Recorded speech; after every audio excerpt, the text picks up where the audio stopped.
You can't be serious, man. You cannot be serious!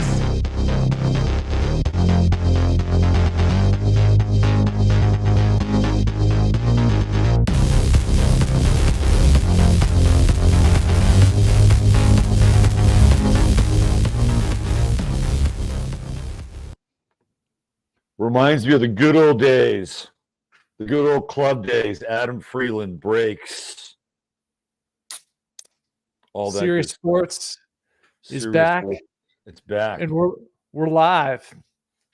Let's try this. Is this better? Do we like that? That's a little bit better. Gives us. I like a that more. better. Yeah. What's going on, brother Al? Man, working, but I don't stop working because tonight is Sirius Sports, and I've been looking forward to this all week. You had a great show last night when you went over some of the Virgo athletes. It is Virgo season. We're two Virgos here going over perhaps a topic that I've been looking forward to talking to you about for the last 3 to 4 weeks, the Aeons of Football. But first, we got some recap, some serious recap, because I'll say this. I got to say this real quick, man. An astrologer and a fiction author are going to see the narrative way, way before any sports analyst. I have no doubt about that, man. So it's like a lot was forecasted last week and the week prior to that, specifically with 3 things. Trey Lance, first of all, that was forecasted last week by you. You set the whole scene for that. Then when he got traded to the Cowboys, I was like, wow. Gambling in college sports, that was forecasted as well.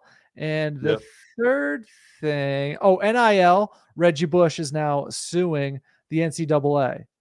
And I got a lot to say about college football currently because, in my opinion, there are professional teams and there are amateur teams. A great example was this past weekend, Notre Dame versus Navy. Notre Dame football is a professional football team. And then Navy, they're a prototypical amateur football team. And there's a bifurcation happening in the NCAA. You're either a pro or you're not. And a lot of guys are pros, and a lot of programs simply aren't pros. Is Navy still running the triple option, or are they doing something else these days? Triple option still.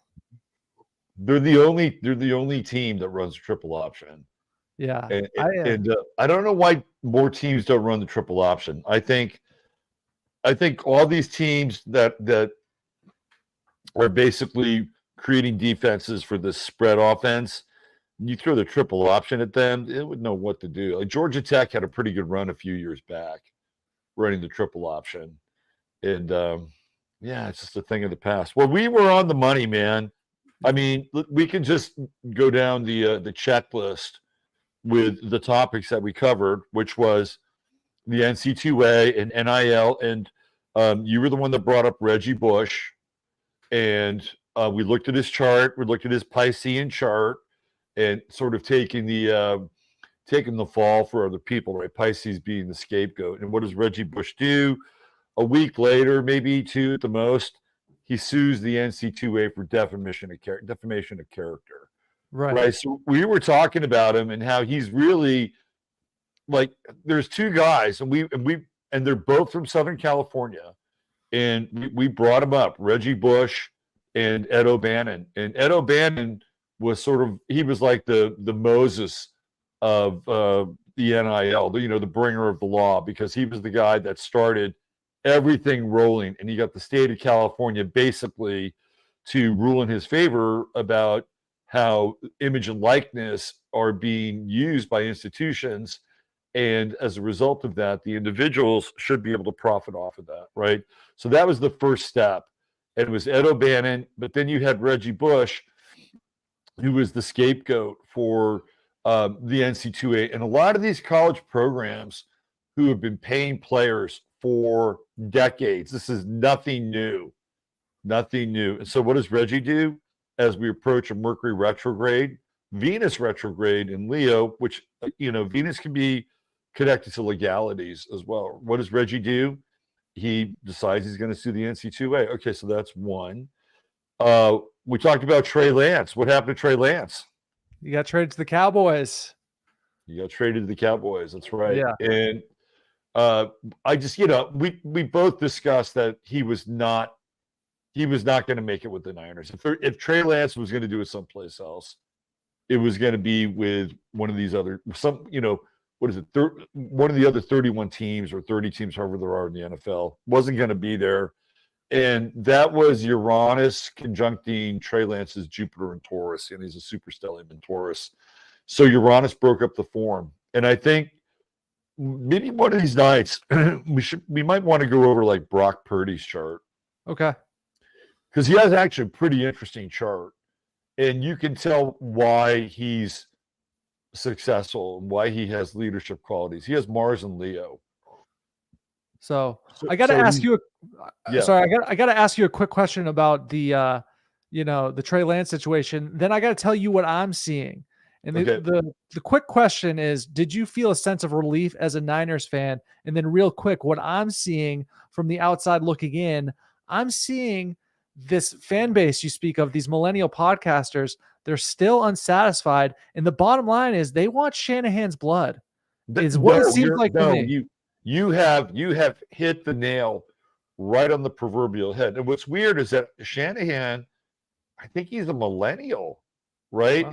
It's like, he's not a boomer. I don't think he's a Gen Xer. I think he might be a Gen Xer.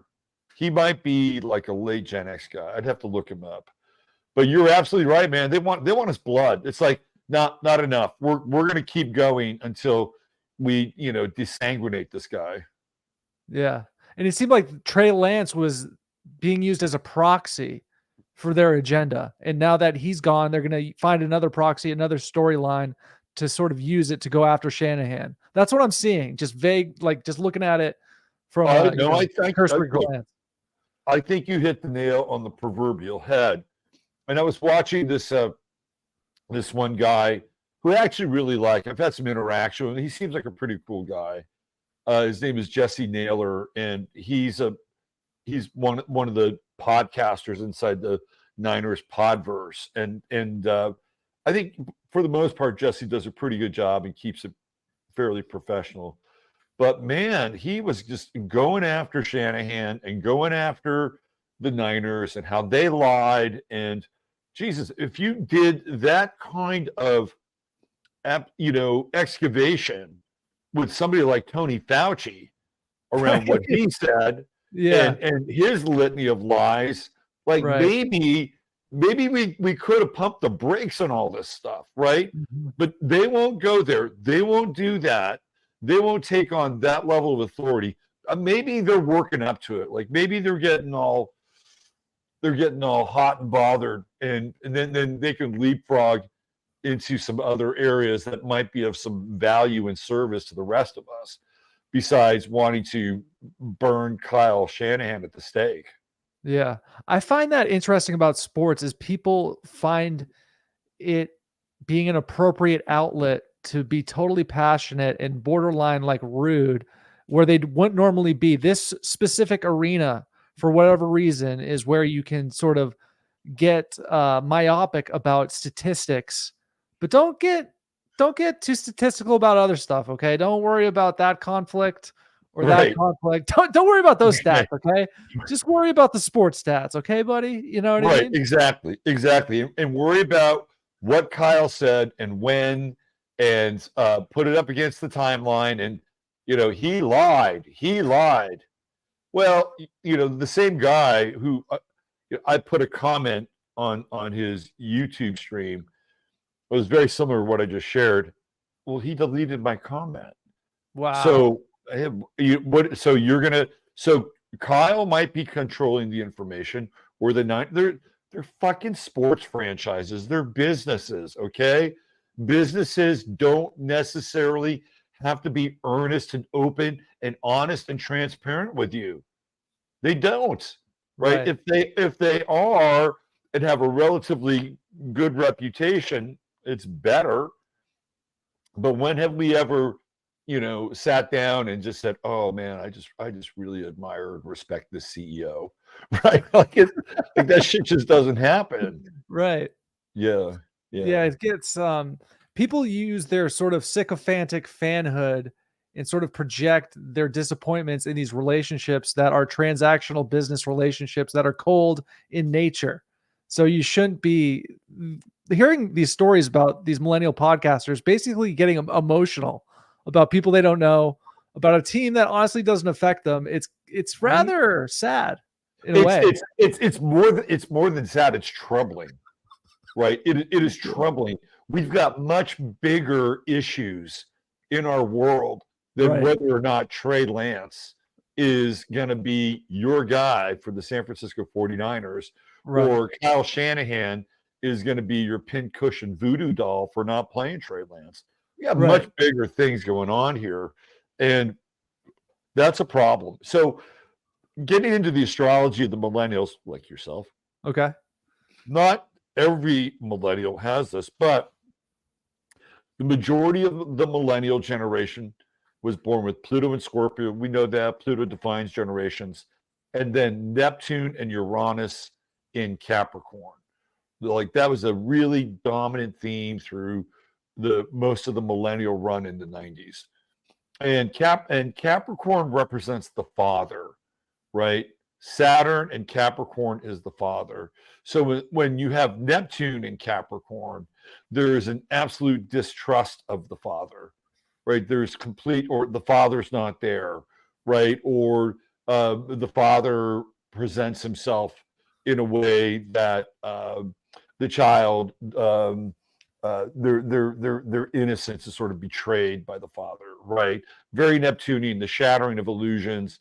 And Uranus is the radical rapprochement against the father, right? So you have these two outer planets, both in Capricorn, that dominate a lot of the millennial charts.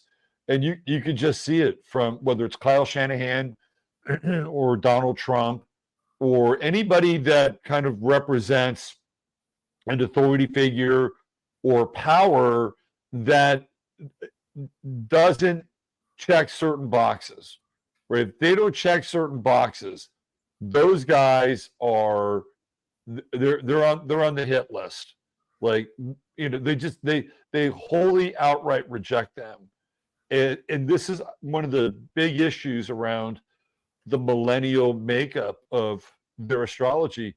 Now, I will say that if the millennials can go through the death process, which is Pluto and Scorpio, that they can create a new culture. Like, okay, well, if you don't like Kyle Shanahan and you don't like the 49ers, go start a fucking, AI football league. Okay? No, seriously. Create your own culture. Well, the tools are there. Yeah. Right? Well, there's sort of when you said AI football league, it immediately made me think of fantasy football, right? And I played one season of fantasy football. That was enough for me. I just don't like the name. I don't like this vicarious nature of picking these players based on statistics. And now I got to keep up with all these statistics and manage this little team. That is sort of AI football in a sense. What do you think about fantasy football? Were you ever a fan of that? Well, guilty as charged, man. I was a fantasy nerd, and Okay. And I held out for a long time because I thought it was really uncool, right? But I was born in the year of the rat, so I like piecing things together and finding guys at like low value and all that shit, right? Okay. So I actually got pretty good at fantasy football. I was playing multiple leagues at certain times. I've won some money. One of the things that I realized with fantasy football, this was, I think it was around 2008, maybe around 2008. And we had just got into a draft and we were picking in the middle of the draft. And at that time, the way fantasy football worked is you always took running backs. Okay. Like you wanted to get like the stud running back, the bell cow, the guy that's going to get you 10 touchdowns, 1,000 yards, maybe 40 receptions, 50 receptions in the year. But when you're picking towards the middle or the middle back, it's really hard to find those guys, right? So I was telling my friend, I said, look, let's ditch this running back thing and let's just start poaching the best wide receivers we can get. Right. So I think we probably did one of the first they call zero back drafts And we wound up with these crazy wide receivers that year. They were really, really good. And I think we might have finished second or third, but that was the thing I liked about fantasy football, was that it allowed me to break the mold of like the model that everybody was doing at that time, because I could see that there is statistical value in this bandwidth of sort of capital while everybody else was chasing the bandwidth in other ways. So that was cool. And I think we won the league a couple of times. And one time we had, it was a crazy, but I'd gotten really good at drafting players and figuring out value. And we drafted, who did we draft at quarterback? It was kind of like a no backs thing. And then I think we brought in Matt Forte. We drafted, Matt Forte was a fantasy fucking god, okay? Like that guy, he played for the Bears. He would get 65, 70 receptions, maybe 5 or 6 touchdowns just receiving. He could rack up another, 10 touchdowns. He was great. So we had Forte. We had this guy, Michael Turner, who used to play for the Chargers and the Falcons. And he was just a goal line guy. He would just get the ball around the 4, the 5, and just touchdown. That's what you want. You want touchdowns. But we went into that draft, and at the end of the draft, there was hardly any quarterbacks left. And who did I wind up taking? I got this guy, Trent Edwards, who played for the Buffalo Bills. Yeah. And he was at the end of the draft, and the other guy I got was your guy from New England, Matt Castle. Now, I knew Matt Castle was going to do really well because he was in a high octane passing system in Kansas City. So I knew he would do well. Now, what happened with Trent Edwards is he got hurt. And so I jumped on the waiver wire and I got Ryan Fitzpatrick, and he went nuts that year. Like absolutely nuts. Sagittarius, Ryan Fitzpatrick. And between Matt Castle and Ryan Fitzpatrick, we won our fantasy league. It was like kind of mind blowing that you could win fantasy with those two guys as your quarterbacks. But they both had career years, and the zero back draft really helped. So I got into it. I won money, and then I just stopped. I'm like, I'm done with this. Yeah. And I'll tell you what really did it for me. And I didn't want to play. And there's a friend of mine who I played fantasy with, all these years, right? Except for some of these like independent leagues that I was in. And he really wanted to have one last hurrah, right? Let's do this. Let's have one last go of it. I'm like, okay, for you, I'll do it, right? I'll do it. And that was the COVID season.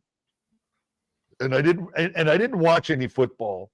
Everything I was doing was just purely statistical because I couldn't watch the NFL. Right. And God, it was just so painful. Yeah, it truly was painful. And so rigged. Yeah. It was so rigged. There was this one game where the Denver Broncos, and we might have had a Bronco quarterback, or we might have had a Bronco wide receiver, somebody that was kind of essential with our team. And there was somebody in the Broncos quarterback room who had tested positive for COVID, it was a test. He had no symptoms. So everybody in the Broncos quarterback room couldn't play that week. Right. Yeah. So they only had one option. And that was this guy who was on the practice squad. He was a wide receiver.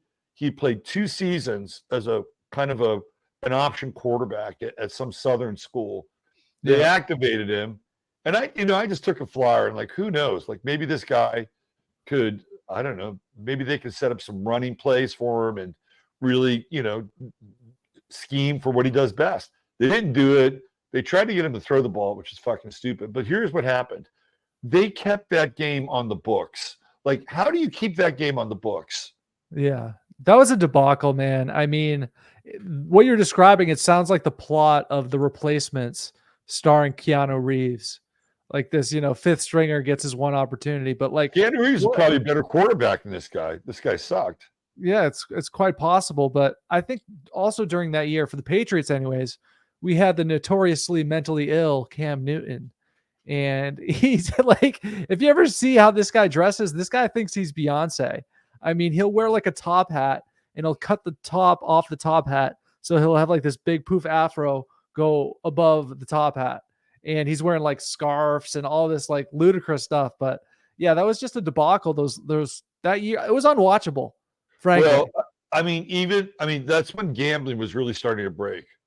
Okay. It was that season, and they Yeah. left that game on the books. Are you Okay. kidding me? Right? And I can see how they were manipulating games. Yep. There was a guy, Kendrick Bourne. He plays for the New England Patriots now, Yeah. and he used to play for the 49ers. Not a bad wide receiver, good blocker. And Kendrick Bourne had been, again, tested, right? So because Kendrick Bourne had been tested for COVID, then everybody in like that was remotely related to Kendrick Bourne, not even a wide receiver, but Trent Williams. Like they basically carved out for the 49ers best players that weekend. None of them had COVID. Right. None of them. And as soon as that weekend was over, I think they were playing the Rams. They were all fine again, and they could just go play again. The league was manipulating the gambling lines through COVID. I'm convinced of that. That was taking place. And getting back to the millennial thing, we could talk about Neptune and Pisces and how Pisces, particularly Neptune and Pisces, like we've watched the litany of victims and martyrs with Neptune and Pisces. Everybody from Michael Brown to Trayvon Martin and Freddie Gray. I mean, George Floyd. We know the story, right? Like it has been the martyrs parade since Neptune went into Pisces. The kids at Sandy Hook, martyr, martyr, martyr, martyr, martyr, martyr, right? And even somebody like Damar Hamlin, there's like a weird kind of like martyr thing that goes on with him, and they treated him for a minute just like they were treating the ghost and the corpse of George Floyd, right? With graffiti and all this stuff. So, we're living in this period of martyrs and scapegoats, and Trey Lance could be considered almost like a political martyr with Neptune and Pisces, right? He could have his own mural somewhere in the inner city, free number 5, right, or something like that. But then they're also looking, right? So if Trey Lance is the martyr, then Kyle Shanahan and the coaches are the scapegoats, and everybody is looking for somebody to blame. And by the way, that is not just something that's in sports. We live in a culture of complaint, and everybody's looking for, like, if we could just find that one person and pin them to a cross, all of our challenges will be done. It could be Donald Trump. It could be Joe Biden, right? This is all part and parcel of Neptune and Pisces. So we're looking for that one person. For a while it was Jeffrey Epstein. All we got to do is get Jeff Epstein. If we get Jeff Epstein, the dominoes will fall. We'll get that one guy, right? And then we get this one guy, and everything will change, and everything will flip, and we'll go through this. We'll go through this catharsis. That has become endemic in our society. The left has it, the right has it. You can see it in sports, and people are really on the hunt for blame. And a lot of it has to do with the fact that a lot of these people have, really dreary and uninteresting lives, right? It's just the way it is. They need something. They need something to project onto the screen of their, social ennui, right? They need that. So I don't know what the answer is until we fucking find somebody and finally crucify him and say, well, there's the guy. We finally did it now. Are we all good? Are we all happy? Did you get what you want? Yeah, right? I think these mobs that want a scapegoat are insatiable, but I think what's equally worth talking about is the fact that people are often looking for heroes in our society, whether it's Trump, Elon Musk, the country singer from West Virginia. They're looking for leaders of a leader of some sort to be their superhero. You know what I'm Right. saying? Yeah. And that will solve everything, and everything will be based. And in reality, I think we do need to look within our own tribes and our own hyper local atmospheres for the solutions rather than on screens, whether it be a hero or it be a scapegoat. You see what I'm saying? Would you agree with that? I totally get what you're saying, and I think you bring up a great point, and that's even in sort of this Neptune and Pisces sort of realm where we're really looking for a savior, right? I mean, that's what people are looking for. They're looking for a savior in somebody outside of themselves. And if they're not savior, they're not savior-esque, they'll take him down, right? They will take him down. So here's a Cam Newton picture. Cam, it sucked when he was in New England, man. It was a tough time. I didn't watch. I mean, like, here's the thing. I've just started to get back into football via college football and Right. gambling a little bit, which we're going to talk about, especially with college football, because you made a pretty accurate prediction that we're going to see players start betting. Yeah, Yep. Cam's nuts, man. And Look at this. it's not working. You know what the thing is, man? A lot of these athletes try to be rock stars with style, and it's like the luxury of being an athlete is that you can show up in a t-shirt and you're fine because you're in shape. You know Look what at I'm this. saying? He's like channeling Hattie McDaniel from Gone with the Wind here. It's right? absurd. I mean, he's got a mental illness. I'm sorry. He does. And here's the thing, man. When you try hard is when you die hard. There's such a maximum effort to his look that it can't help but catapult downward in such a mentally ill and kind of hilarious, kind of sad way. You should have just stopped here with the brims. Like, that's not a bad look. It's okay. Well, hey, right? there's nothing wrong with the Carlton from the Fresh Prince of Bel-Air look. He could have done great with that. The preppy look, that's a great look for a Southern black guy. But yeah, this Hattie McDaniel is not working for me. Yeah, it's not. It's just so whack. So and here's the thing. Yeah. You know your style's whack when nobody is replicating it. You know what I mean? Like nobody's looking at Cam Newton saying, I got to get me a kerchief. Yeah. Like get a kerchief. Exactly. When somebody dresses cool, you will see people mimic it in one way or another, So yeah, right. No. You hit the nail on the head there. That is not that nobody wants to replicate that look, man. And you know what's really weird about Cam too is that it's like he cuts across all these weird stereotypes because he came from like a nuclear family, right? Like that. So he's got a dad. His dad was a pretty big influence in his life. So it's not like he didn't have any strong male role models in his life, Yeah. Do you know what his dad did by any chance? No. Do you know what he did? No, I'll look it up. Yeah, let's look it up. But he was there. I think a lot of his dad's time was trying to make Cam a superstar.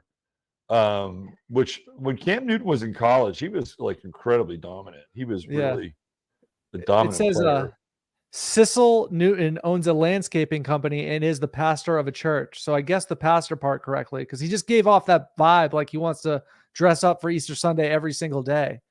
So the other thing with Cam Newton is he became a vegan. And so there are two guys who were high profile quarterbacks who became vegans, and they both went through radical personality changes. And one is Cam Newton, the other's Colin Kaepernick. Wow. So they had a bit of a beef, those guys. They were like, Kaepernick was really pissed that Cam Newton was drafted ahead of him. And so when he beat Carolina in the NFC Championship game, he was like ecstatic. And then Cam Newton and Colin Kaepernick are opposite signs. So Newton is a Taurus, and then Colin Kaepernick is a Scorpio. So we know that opposite signs in dudes can often result in a rivalry, right? In opposite sex, it can be attraction. But with dudes or with women, opposite signs, same thing. It can represent a rivalry. And these guys had a fixed rivalry, right? Taurus is fixed, Scorpio is fixed, and they didn't like each other. But then, weirdly enough, their evolution takes a very kind of strange and similar arc in some ways. But the thing that connects them is that they both become vegans. Yeah. Not gonna that was a turning point in his career. He was a league MVP. And by the time he came to the Patriots, he wasn't able to retain the starting position. So that's quite the change to go from MVP to like out of the league. No, he was by that time he was really into being a wine connoisseur and podcasting. He's really big into the podcasting thing, and he's not good at it. And I can't think of anything interesting that Cam Newton would really have to say. Do you follow athletes' podcasts? Do you think any of them have anything to say?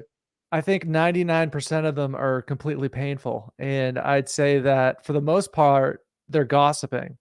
And that's a great point. That is such a good point. Yeah. And they're just recanting this situation. It's fucking painful. It's slow. A lot of these guys are dumb. Let's just keep it real.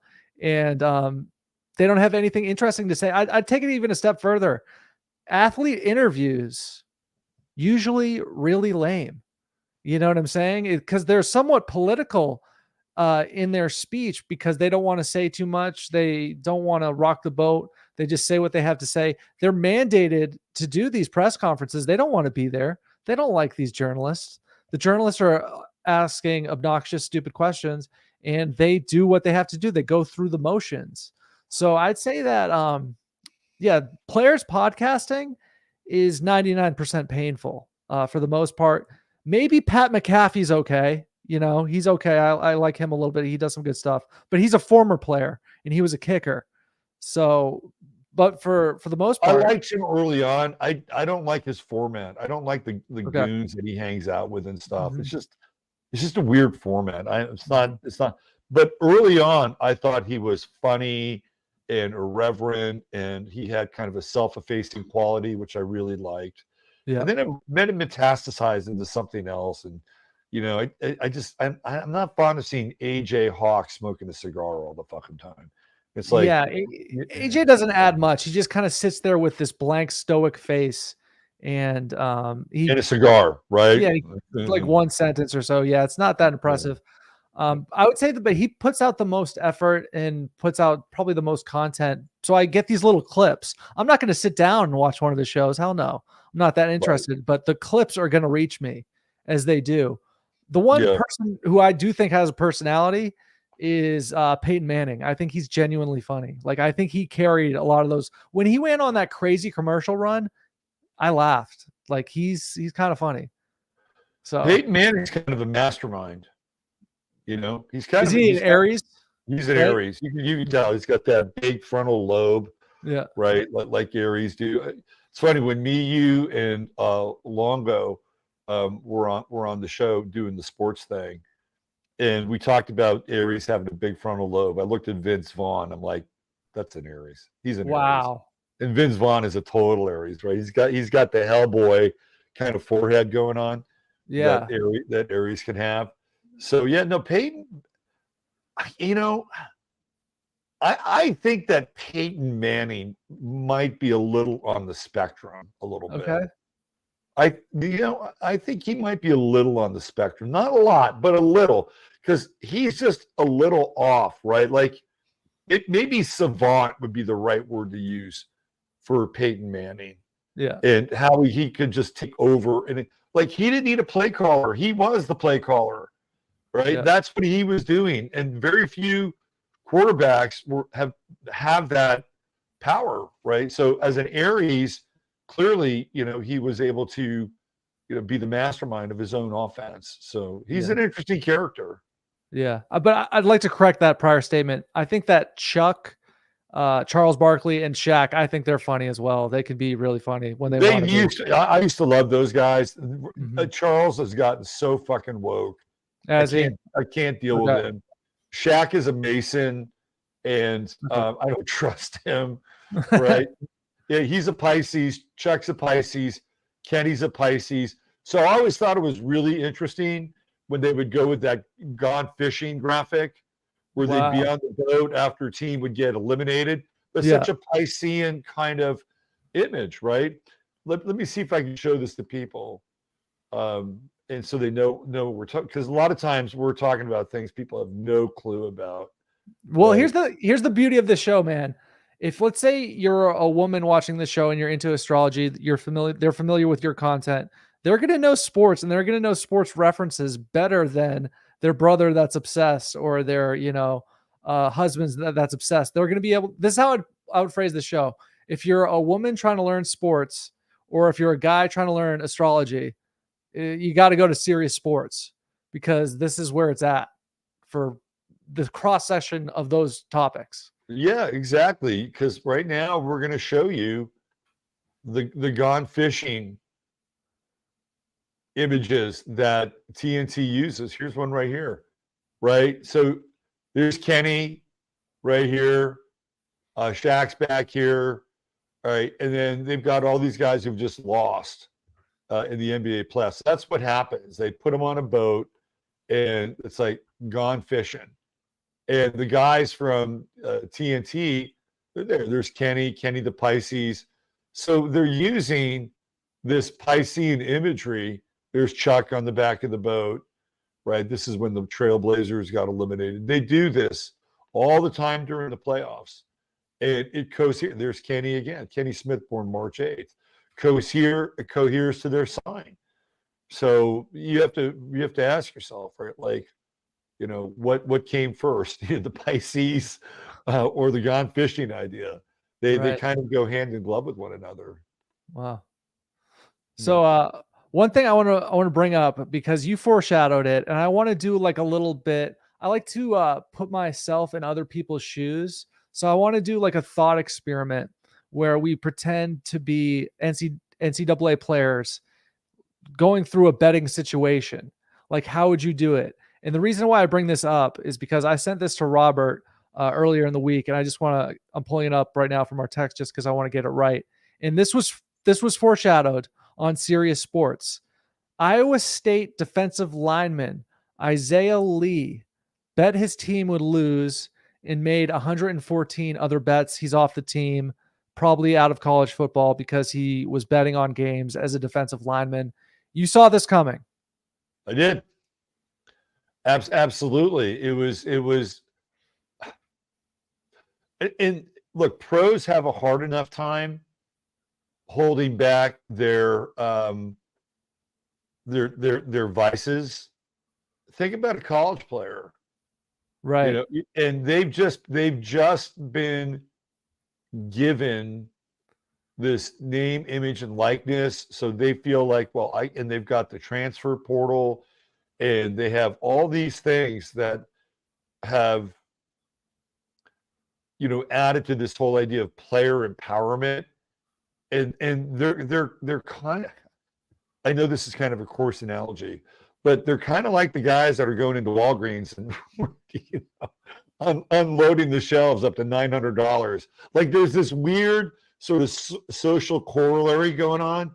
It's kind of like, well, you could have a scholarship and you can get fed, and you can have room and board, and then you can roll with alumni and boosters. And let's say you're not a pro athlete, but you get close, but you make a lot of friends there, like while you're at college, you make all these great connections, right? So instead of having that and having it mostly kind of in a box, we're going to take the box off, and you're like, okay, well, you can do all these things now, and you can have all these benefits, and there's very little there's very little penalty in college football now. Like, before, you just had to do one or two things. Maybe you took, I don't know, a couple of lunches and a used car from a booster, right? I mean, that was considered really bad back in the day. Where'd he get that car? Oh, how did his mother get that house? Right? That shit went on all the time. Mm-hmm. But now that's different. Right? Now it's like, we're just going to go in and just start going for it because there's no restraint. There's no Right. limits, right? Like we need limits. We need reasonable limits in life. And if we don't have reasonable limits, then unreasonable actions occur out of those reasonable limits. Mm-hmm. I mean, my hope is for people to stop playing games and just be professional or not. In my view, there's a certain strata of college football that are professional football teams. Georgia's that's a professional football team. You know what I'm saying? So for a guy like this, though, because I want to put myself in his shoes, right? He's not making NIL money. He doesn't have the big name brand. He's not Archie Manning. Okay. He's not Quinn Ewers. He's not one of these big names at a big university with big branding. Okay. I'm not knocking the Cyclones. I mean, I mentioned those two Texas guys, but guess what? His team beat Texas last year. Okay. So these guys they're not chumps, you know? Iowa State football player Jarrell Brock, who was charged in the state investigation into illegal sports wagering by ISU and Iowa athletes, has left the program, the school confirmed Monday. Brock, the Cyclones' leading rusher, was among 5 projected football starters since August 1st to be charged with tampering with records for allegedly attempting to disguise his identity on a mobile sports betting account. So they were switching up their name. Some of these guys have actually used their names to bet, which is really stupid. Yeah. I'll give these guys credit. At least they're trying to, have a burner identity. So check this out. Brock, who is from Quincy, Illinois, placed 1,327 illegal wagers. So he's got a problem. He's got a serious problem. That's a lot. Right. That's 12,000 they can trace between February 2022 and February 2023, according to a criminal complaint. The bets were made on a FanDuel account controlled by him, but registered under another name. So somebody ratted him out, more than likely. Defensive lineman Isaiah Lee left the team last week.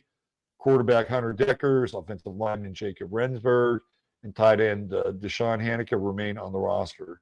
I guess those guys might have gotten their fingers in the pie a little bit. A new charge for tampering with records was filed Friday against Iowa men's basketball student manager Evan Schuster. He's suspected of having a FanDuel sportsbook under the name of Anthony Schuster. Couldn't even change his last name. His father, oh my God, and using it to place more than 2,000 bets, totaling over 15,800. Most of those bets were placed before he was the legal age of 21, and 9 were on Iowa basketball games while he was the student manager. Man, so we talked about this, and we knew he looks a little like Reggie Bush. We talked about this, and I said it was going to be an issue, and sure enough, it's an issue. It's a problem. Yeah. I think it's going to continue to be an issue because if we put ourselves in his shoes or any of these college athletes, how easy would it be? I mean, they went through one step where they removed themselves via the name. They went through the trouble of doing that. But let's say I'm a defensive lineman, okay? My team's pretty good. We're not favored in this game. We're favored in this other game. If I'm a starter, I take a few plays off.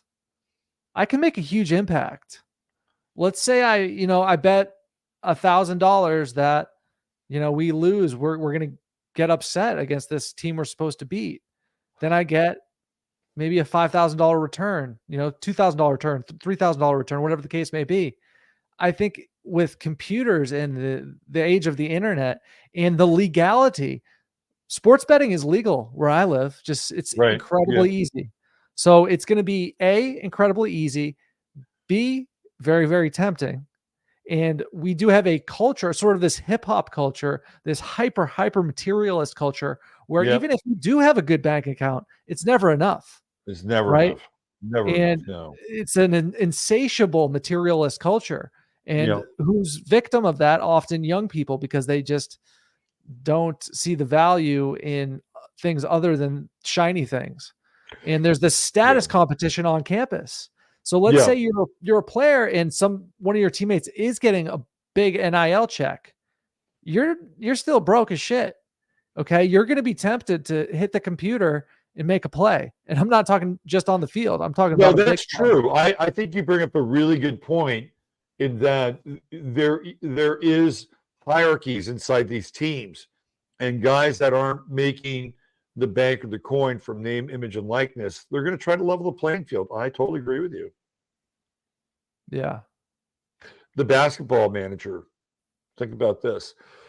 Let's say you bet on the game, right? Let's say you bet on your team to lose, which by all accounts, some of this has gone on. Mm-hmm. All you have to do is get a bottle of Visine and put about half a dozen drops in a bottle of water and hand it to like your star player, right? Like at some point in maybe the second quarter, and he downs this stuff. Next thing you know, he's got cramps. Next thing you know, he's going to the bathroom. He's got the shits for the rest of the game. He's got to sit him on the dude. It's that easy, right? It is that easy, and you don't even have to be a player. You could be the team manager, and you could have access to anything that's going to change their body over the course of a game. Who knows? If it's a home game, you might even have access to the opposing team's liquids or anything else that goes along with that, right? This is such a far cry from the NFL in the 60s and in the 70s. In the 1960s, when Pete Rozelle was the commissioner of the NFL, he was very strict about gambling. Like he was really, really strict. And Alex Karras and Paul Hornung, who were two very well-known players and like stars of their teams, they had to sit out an entire year because of and we talked about this with Joe Namath and him having to sell his nightclub in New York because shady kind of underworld figures were go to Joe Namath's nightclub and hang out and listen to music and eat steak and get wasted. And who knows what else they did there, right? So Rozelle was vehemently anti-gambling. And again, we're going to bring in Pisces, okay? The NFL has a Pisces commissioner. It's Roger Goodell. And Roger Goodell has allowed the owners to essentially run the league, right? Whereas Pete Rozelle was not like that. Even Paul Tagliabue, the guy that followed Rozelle, wasn't like that. Like the NFL has only had 3 commissioners since 1960. Think about that. Only 3 commissioners of the sport. And Goodell is a Pisces, and so he has very permeable boundaries in a lot of ways, and he can be moved around. And did you ever look into the John Gruden emails? Did you see any of the John Gruden stuff at all? No, but I love wearing a visor, and when I do, I look like John Gruden a bit. I love the guy. I think he's awesome, but I didn't really get into that story. I know the basics of it. So he accused Roger Goodell of being a lush. What's a lush? A drunk? A drunk, yeah. You could look at him. You could tell Roger Goodell drinks heavily. Okay. And which, again, he's a Pisces. Roger, stay away, okay? But what Roger Goodell has done is that he's allowed NFL ownership to get behind the gambling sites and gambling business. So, and I know just right off the top of my head, Jerry Jones and Bob Kraft have investments in gambling. I think FanDuel. I think Jerry Jones has a piece of FanDuel, right? So you have NFL owners. Like this was never the case. This would never have been allowed to happen. That NFL owners have a stake in gambling businesses that are connected to football and all these other sports.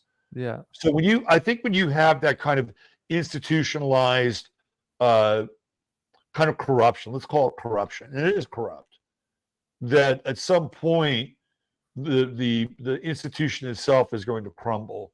And by the way, we had another preseason game that they stopped because Jakeem Grant got hurt and they carted him off the field. Well, we've only got 4 minutes left. Let's call it a day. When there's 2 weeks in a row now, in preseason, they stopped the game because somebody got. In my estimation, football is on its way out. Okay. And I used to talk about this on this website, this forum that I used to frequent a lot. It was before Facebook. You went to an actual forum and you hung out there, and that's where you shot shit. And I told these guys, I said, they're going to kill football. Football's on its way out. Give it another 25 years, and if they're playing it, it will look very, very different. It'll be like flag football or something like that. And And I think that's where it's headed. And I guess if you're into it, and we're at the peak, kind of this, maybe at the peak. I actually think the peak of football has already happened, but our current day peak with the True Note and Aries, and we're dealing with Rome and gladiators and warriors, right? That this is it. Like the next basically 2 seasons with the True Note and Aries, I think this will be sort of football's flash, right? It'll be the flash before the lights go out. Yeah. And then we have the True Note in Pisces, and everything changes at that point in many ways. So yeah, I mean that's my theory about it. And it's because the institutionalized corruption and the decaying of the infrastructure. I'll give you another example. Robert Kraft goes down to Florida, right? He gets busted for a rub and tug. So it wasn't just any rub and tug. Like the girls at that massage parlor, they were all there against their will, right? They're Wow. Chinese nationals. They have their passports taken, and they have to basically live there and do what they're told, right? And so, and it blew my mind that Robert Kraft, who's a Gemini, by the way, so he's able to maneuver out of these situations, right? Like Wow. he's really good at that. And he basically skated, and it's like we're all the women's rights groups and all the Me Too women and all this other shit.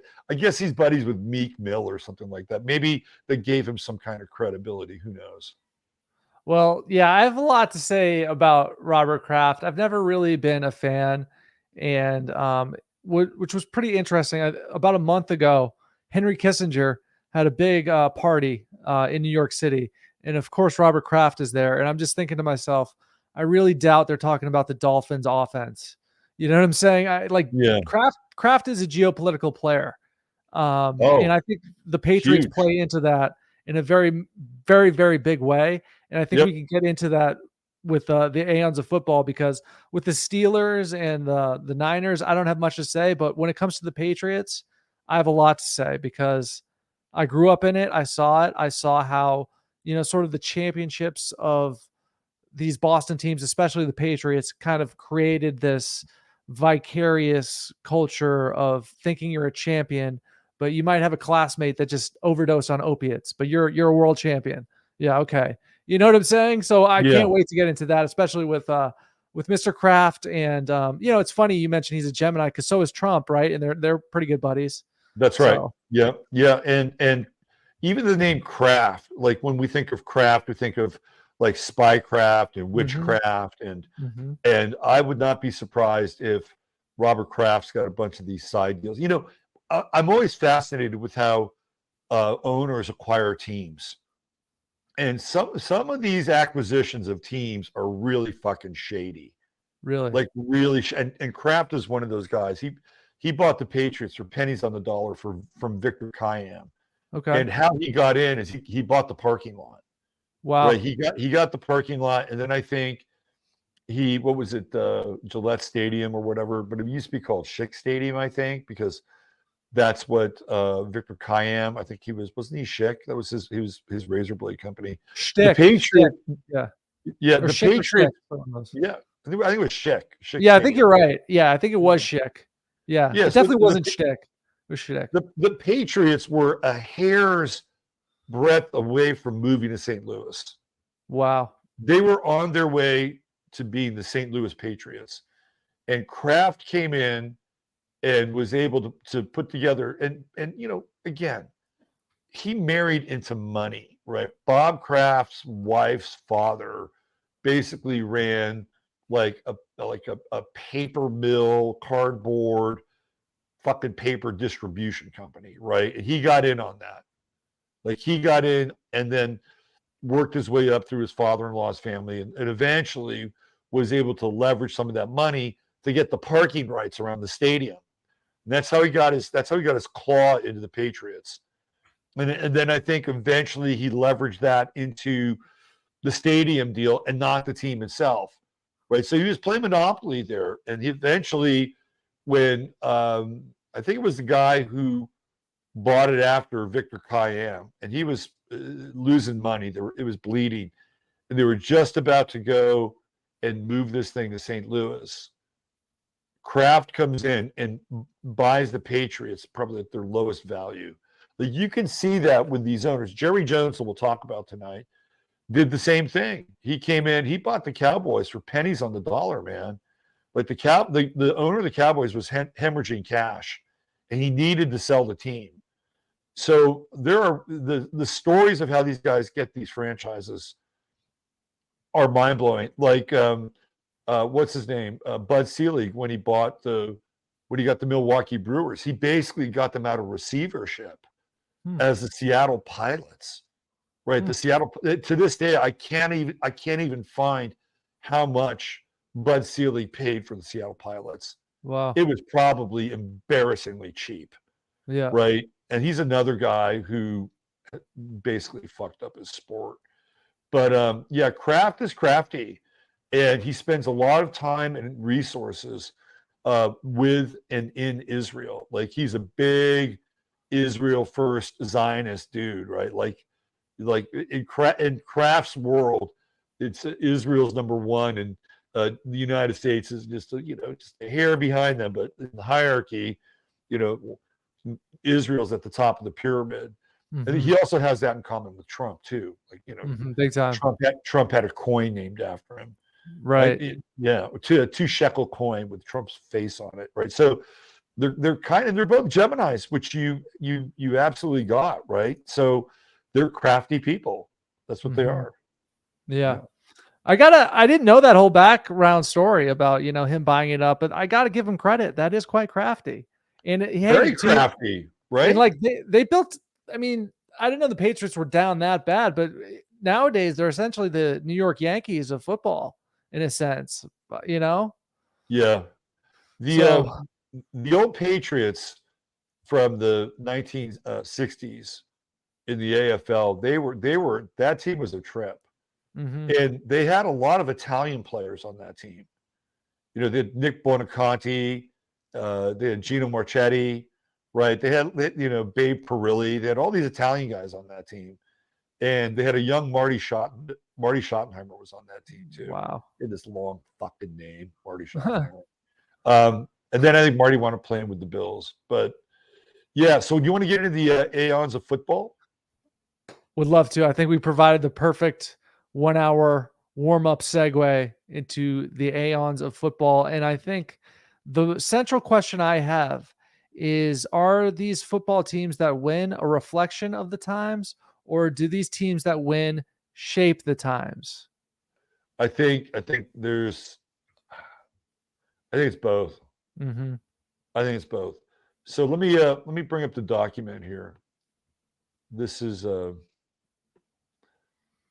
Aeons of Football. Yeah. So for those of you who don't know in the audience, we're basically going to be talking about a series of teams that are basically a 1-to-1 ratio. The last three or four decades of football, the champions, the dynasties have been like in perfect correlation with the geopolitical and political atmosphere of the United States.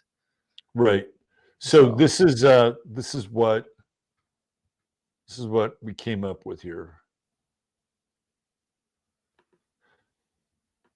So this is how football dynasties represent certain epochs and eras of their time, right? So if we go back to the 1960s, and you have the Lombardi Packers, which absolutely utterly dominate the NFL in the 1960s. So we're going with the NFL here. That they represent middle America, right? Because Green Bay is, kind of positioned at the top of the country and runs sort of right through the middle of America, which is also the heartland. And they start kind of the modern version of football. And what they're doing is they're reflecting sort of this evolution of America, right? So we would connect the Green Bay Packers with this agrarian period of America. And Vince Lombardi, who's a Gemini, was a very, very crafty guy. He's also a Jesuit. And there's this theory that he wasn't hired because he was an Italian and a Roman Catholic, and he got kind of a late start with coaching. But Lombardi was really crafty. He did this. Do you know about the Ice Bowl at all, by any chance? I don't, not too much. So we'll take people back memory lane. It's the Ice Bowl. I believe it's 1967, if I'm not mistaken. And they're playing the Dallas Cowboys in Green Bay. And Lombardi had called this device underneath the field at Lambeau, which would actually heat the field from underneath. And he was very, very proud of this thing. Wow. Right. And so what he could do is he could turn the device on and then put a tarp over the field, and then it would be, they pull it back, and in sub-zero conditions, they'd have a pretty nice field. So he was very proud of this thing. But what happened is that they did not turn it on prior to the Cowboys coming to the NFL championship game that year. They didn't turn it on. So they had the tarp on it, which kept the snow off, but the ground underneath was really hard. It was like permafrost, right? So then when they pulled the tarp back, initially the moisture started to melt, so it started to get really muddy. And the reason he did this was because the Cowboys had a fast team. They were faster than the Packers. And so Lombardi changed the field conditions literally by shutting off his magic machine underneath the field, right? That's a Gemini, right? Yeah. He's going to be like 2 or 3 steps ahead. I'm going to make the magic machine. I'm going to control the machine until, of course, when the Cowboys come to town, then I'll just say the machine is out of order. But they're the first Aeon, and they dominate the 60s. And they are representative of Middle America, the heartland, and this agrarian relationship that America has with its evolution and its past. So the team of the 70s is the Steelers. There were good teams in the 70s. You had the Dolphins won a couple Super Bowls. The Cowboys won a couple Super Bowls. I think the Colts won one. But the Steelers are the team of the 70s. I guess technically the Chiefs won the Super Bowl was a 69-70 season. But this is what we associate with the 70s is the Steelers, right? And what do we connect with the Steelers? We have the working class people, the Rust Belt, and it represents America's industrial evolution, right? That's what they're all about. They're all about steel mills, manufacturing, and these guys looked the part. Like they were all very hard dudes, right? They represented their city. They had this guy, Rocky Bleier, who had fought in Vietnam, and he played fullback for Franco Harris, right? And he had you had Franco's Italian army, and you had Rocky Bleier had his crew, Roy Girella's Guerrillas. I mean, it was really very, very tribal. Like the Steelers were really tribal when it came to their players, but they really represent this next evolution in sort of this American cycle of exceptionalism, right? They're industrial, and that's what the Steelers represent.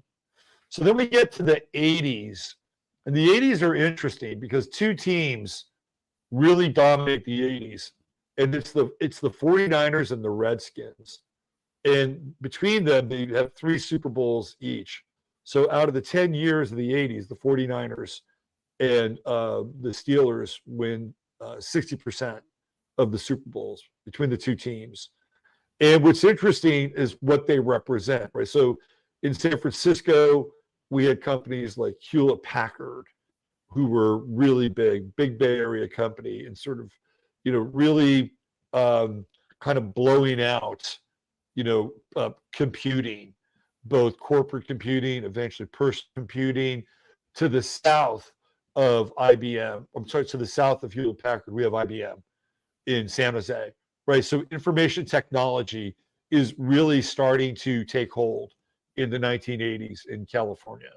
And that's when Bill Walsh and the 49ers and Silicon Valley start to sprout and take root. It really starts to happen in the 80s and late 80s, and the 90s. Silicon Valley's starting to get some momentum.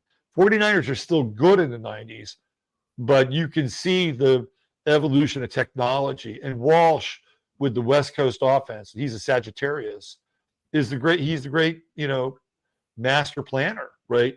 Chuck Noll, who is the coach of the Pittsburgh Steelers, is also a Gemini, like Vince Lombardi. So you have these two Geminis that bookend the 60s and the 70s, which is kind of interesting.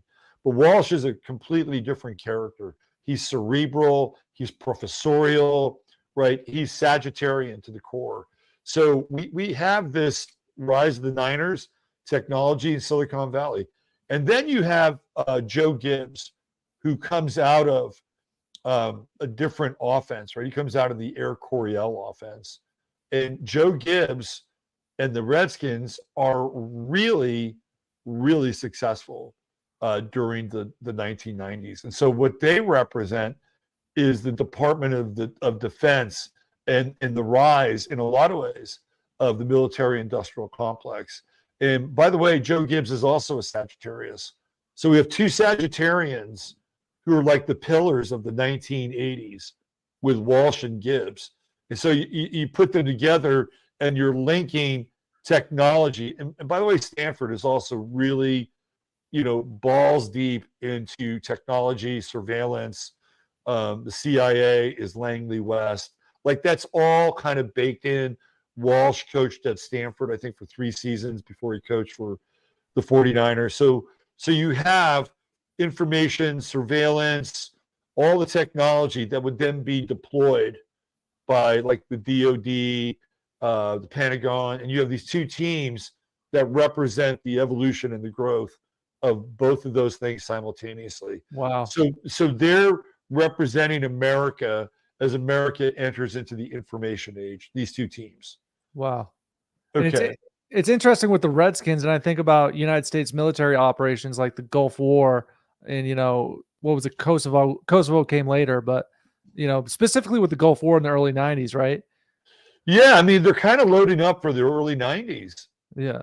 And this whole thing with the Gulf War and Iraq and Kuwait and coalition of the willing, right? So we can see we go from like the agrarian, middle America, then we get into in the working class, blue collar, industrial Steelers, right? The Steel Curtain. And now we're moving into information technology, Silicon Valley, Washington, Pentagon, Department of Defense, and the marriage of the two, right?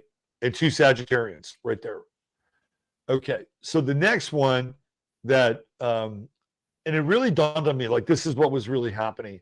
Like I was looking for the skeleton key of the 1990s, and I found it. And it is the Dallas Cowboys, right? So you have the Dallas Cowboys who are, I think you could make an argument they're the team of the 90s. And they probably could have won more if these two guys could have like sorted out their egos. Now, in terms of astrology, they have different operating systems. Jerry Jones is a Libra and Jimmy Johnson is a Cancer. So in astrology, of course, it's going to be a 90-degree angle. Like that's a square. And so those two energies do not always work and play well together. Yeah. Right. And Jerry Jones is like, well, shit, we can do this without you. And to some extent, he was kind of right in the short term. In the long term, he was wrong. And I think they both sort of sorted this thing out. Although I have to confess, I hated this team. I fucking hated them. So we got to talk about the players a little bit though, because the players with the Cowboys are definitely part of this narrative. When you think about Mike Irvin and partying in the excess of the 90s, Oh yeah, well that's all there, right? That's a good call. And Irvin, the playmaker was a Pisces. So we have Pisces again. And what did he like to do? He liked the nose candy. He liked to drink, right? He liked to watch. He was a little bit of a voyeur. The 90s Cowboys were notorious, right? They had, the story about the White House across from the practice field. You know about that place? A bunch of weed and stuff. They had a house that I think they owned or rented. I don't know who actually owned the house. Yeah. But they would go there after practice and they'd get high and screw and do all the things that they wanted to do, but didn't want to have the light of the public attention on them.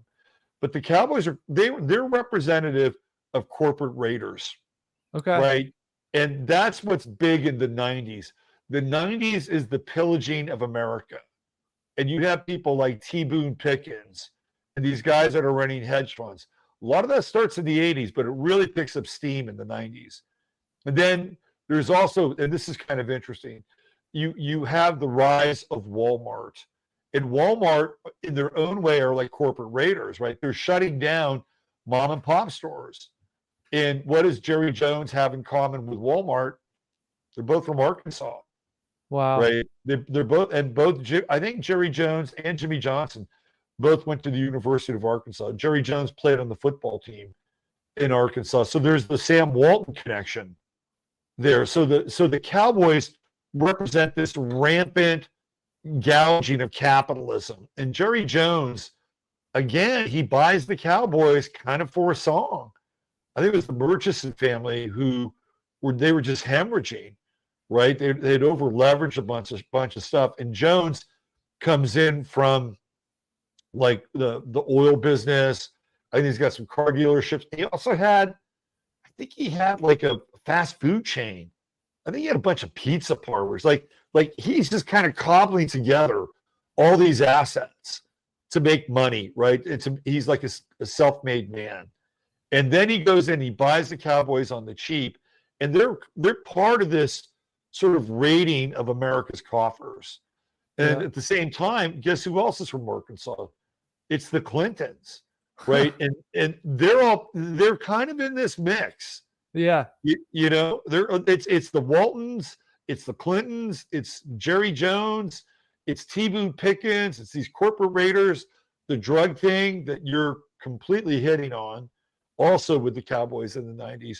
But that's what they represent. Like these and even the Herschel Walker trade, they fucking stole so much draft capital and players from the Vikings, right? It was like they were the epitome of like corporate raiders and kind of the shadow of Reagan's supply side economics, right? And the trickle down theory.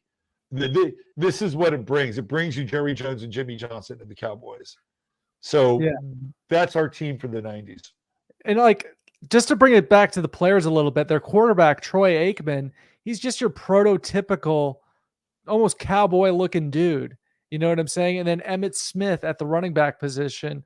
And then later they had Deion. They had to get Deion Sanders into the mix. You know what I mean? They had to get prime time to really be prime time. Yeah, Deion is a mercenary, right? He's just a mercenary. And the year before, he played for San Francisco in the 94 season. And he was one of the reasons why they won the Super Bowl that year. They're like, we don't have anybody that can cover Michael Irvin. So Deion was having a contract dispute with the Falcons. And he basically said, I'm not going to resign here. So the 49ers are like, okay, well, we'll take care of business here. So they got Deion Sanders. They rented him for a season. Yeah. And then, of course, what do the Cowboys do? They're corporate raiders, right? They're going to go in and they're going to steal Deion Sanders from the 49ers, right? Mm-hmm. That's the Cowboys' MO. And Troy Aikman, interesting story about Troy, is that Troy is actually a Californian. Like Troy was born in California. He grew up in the early part of his life living in California. So Troy was kind of like a beach kid. And then his father moved the family to Oklahoma.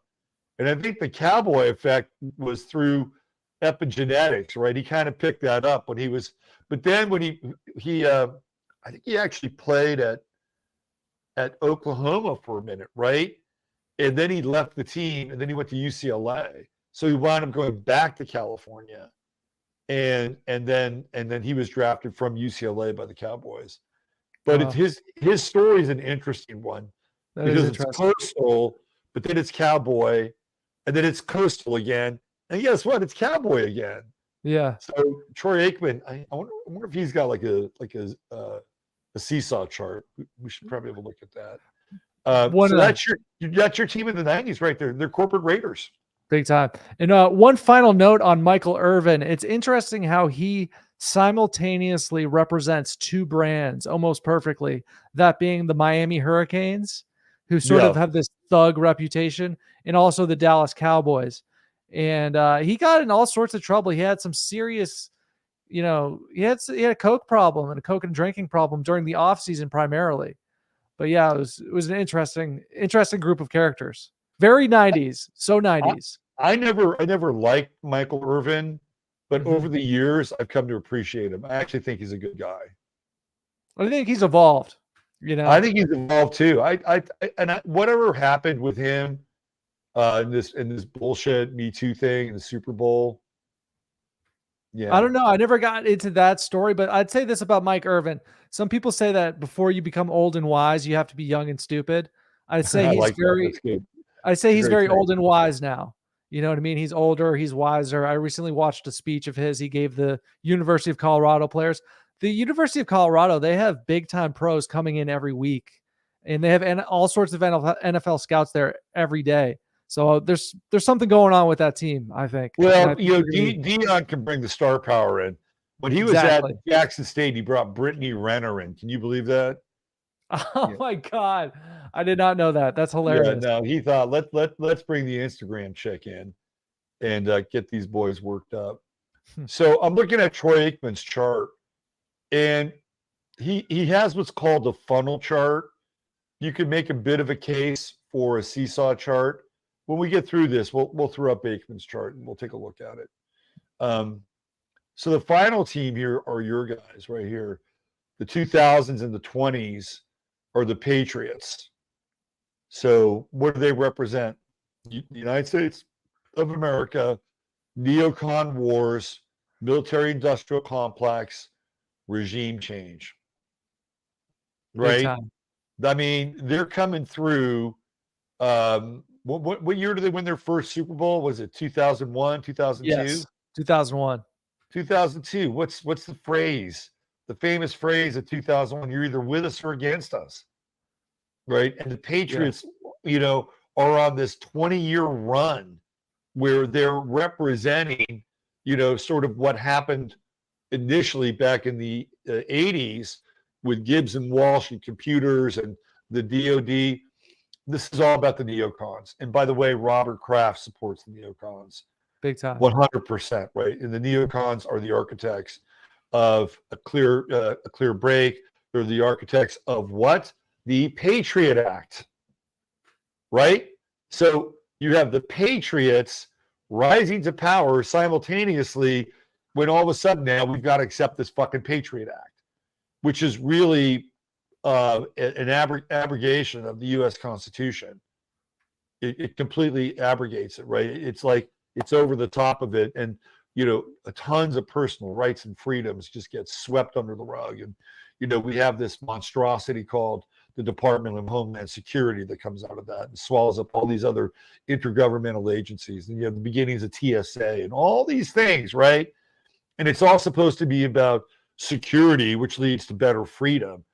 But don't worry, the Patriots are carrying the day. Yeah. So you have the Patriots and the Patriot Act.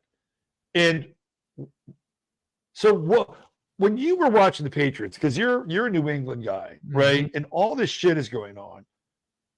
How are you feeling about these ongoing, and I bet you knew guys that either were there in Iraq or Afghanistan, or you had buddies who had family or brothers in Iraq and Afghanistan.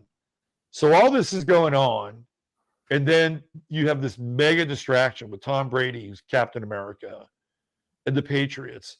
Like, were you experiencing any cognitive dissonance at this time?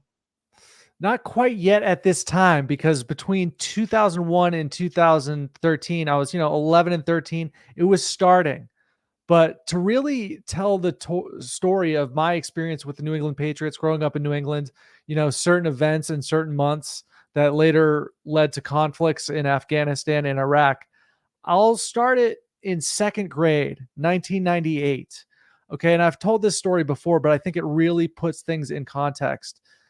Okay. So we had to do some cartoon in school, second grade, Mrs. Dina Talley's class, 1998. I'm 8 years old. So I do some cartoon about how the United States should invade Iraq because, Saddam Hussein has like biological weapons. So I did that when I was 8 years old, right? So it shows you how deep the conditioning is. My entire generation, we were being prepped for '01. We were being prepped in '03 as far back as 1998. I probably watched something. Yeah. So I probably watched something on the news and like made a cartoon about Saddam Hussein. And then like, the teacher, she was all impressed. She was like, oh my God, the other kids don't even know what this means. Like, this is so impressive. You know what I'm saying? So fast forward to September of '01, and the mood of the country is out for blood. Like, people want to carpet bomb the Middle East. That was the general mood at the time. And It was ugly, man. It was really ugly. Yeah. And there was this fervent surge of patriotism. I remember it was faux patriotism, but I hear you. Yes. It was just a surge. People spray painting USA on their white picket fences. Literally. I saw that. I remember being at a Pop Warner football game, and the dads are talking like, hey, when are we going to do something? We gotta go after these terrorists and things like that. And so there was this symbiotic relationship between the success of the Patriots and also our patriotic victories in Afghanistan and Iraq, aka just going after natural resources. Opium had a lot to do with it. Now the cognitive dissonance started to wear off when I personally witnessed the rise of the opiate crisis after 2001. You know what I'm saying? And so what do you like, fifth grade or something like that? No, 2001, I was 11. Okay. So 11. I was yeah. So it's like I was born in 1990. So it's always easy to calculate. So, but the Patriots dynasty, like you said, it was like 20 years. So it's kind of hard to, think about I think 2019 Super Bowl, totally different than the 2001 Super Bowl. There's an 18-year gap there, right? So, they had what? And they won 7. They were in like 10, right? And they probably should have won at least 9. Right. Yeah. And it was just wild because I think about sort of the direct correlation between the Patriot Act. And if you can, we talked about this on the show we did with Longo, but when you look at Drew Bledsoe's injury, Drew Bledsoe, who played quarterback prior to Tom Brady, he's wearing a number 11 and he gets taken out by 2 Jets. In walks Tom Brady. You know what I mean? Like, it's just off the charts, the corollaries between the Patriots and the Bush administration's agenda. Absolutely. And later 100%. the Obama administration's agenda. And after that, Trump, buddies with Kraft, his agenda, all of their agendas just totally symbolized by this team and this dynasty. And when you talk about the New England area, it wasn't just the Patriots. Between 2004 and like now, the Red Sox have won like 4 World Series. The Bruins won, the Celtics won. So it was just this big sort of hoopla and distraction, and all of people's sort of local and tribal good instincts were converted into these teams where people became fanatics and became vicarious world champions, Yeah.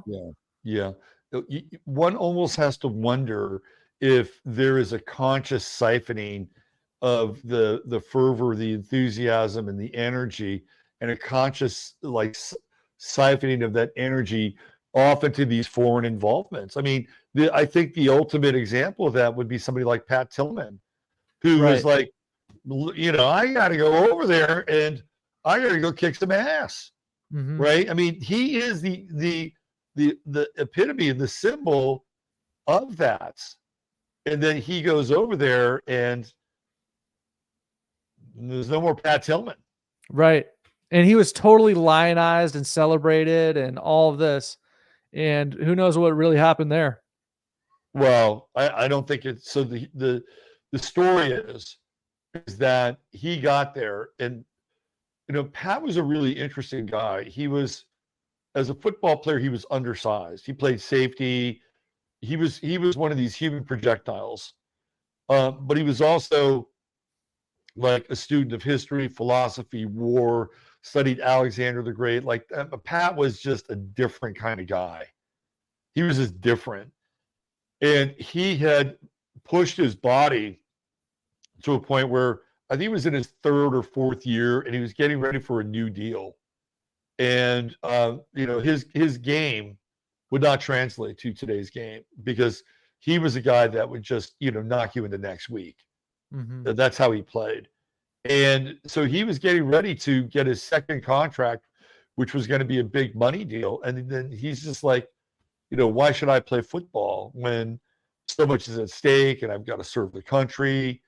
And he goes over there and he's a smart guy. Like Pat is nobody's patsy. He goes there and he sees what's up. Right. Pat went special forces. I think he was a ranger. I think he went into Army Ranger school. So he's a ranger. And I think he figured out what was going on there. Like exactly what you said. They're there to commandeer the opium fields and basically control the opium fields and then stir up, conflict and action, against the locals. Some of which because the locals were, having their resources taken from them. So they're trying to defend it. He saw that and he was going to come back to the States and blow the whistle. And there was an ambush and he got hit by quote unquote friendly fire, right? He was taken out. Pat Tillman was taken out because they didn't want any of this to come back to the States. And Pat probably confided into somebody, maybe somebody he thought that he could trust. Maybe he wrote a letter back home. Maybe they intercepted the letter, put it back together. Who knows? But they knew that Pat was not on board with his marching orders. So he was taken out. That's exactly what happened to him. Mm-hmm. And with a deceased Pat, they could use him as this perfect sort of lionized propaganda figure. Right. Now we have the fallen hero. I think Pat might be an Aries, by the way. Let me see. I got Troy Aikman's chart. We can look him up when we're done, but let me just Pat Tillman. And then with the Patriots, it's like Tom Brady got built into this superhero status. Like it got kind of sickening after a while, I have to admit. Like people were just worshiping this dude. And also with the rise of the Patriots was the rise of Barstool Sports, which is this sort of, off-brand, not so obvious establishment, sort of alternative to ESPN. And I saw that culture come in and, it basically, the whole Barstool Sports culture sort of glorifies, alcoholism and, mediocrity and pizza and things. Not that those things are the worst things in the world, but that's what it's all about. And they kind of came up with the Patriots as well. Yeah, Dave, what's his name, right? Portnoy. I call him Port Soy, but yeah, Port Soy. And it's through Port. So he's responsible for two kind of major sports connections. One is Pat McAfee, because I think McAfee kind of went through the Barstool portal, right? Mm-hmm. And then I think Portnoy started to back McAfee early on in his podcasting efforts, and then set up that big deal with Penn gambling, right? Penn Sports. So he's instrumental there.